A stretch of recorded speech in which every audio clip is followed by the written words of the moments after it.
Human को manager को नारे FIR state human right council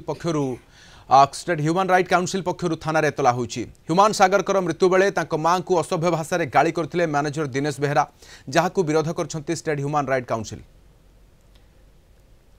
Cuttack आम सहित कटक आम रिपोर्टर देवाशीष पंडा अच्छा। Debashish, state human right council अभियोग आनी ह्यूमान को मैनेजर को नारे कौन रही अभियोग रे?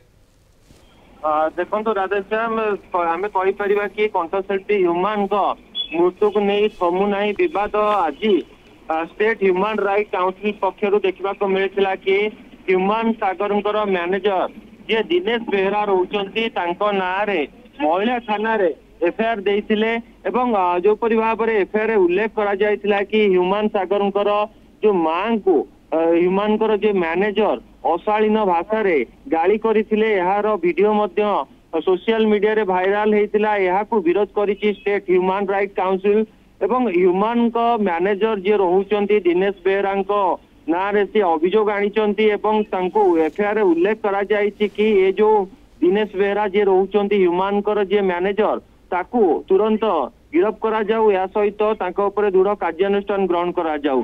बड़ कथा होछि कि ह्यूमान मृत्यु रहस्य वर्तमान सुधा परदा हटी ना किंतु बारंबार देखा मिली कि अनेक थाना ह्यूमान मैनेजर ना हो किंबा जो युवती कथा चर्चा उठुची अभियोग आनी अनेक थाना निहाती भाव में आ पर तो दृढ़ कार्यानुष्ठान पुलिस ग्रहण करिबो।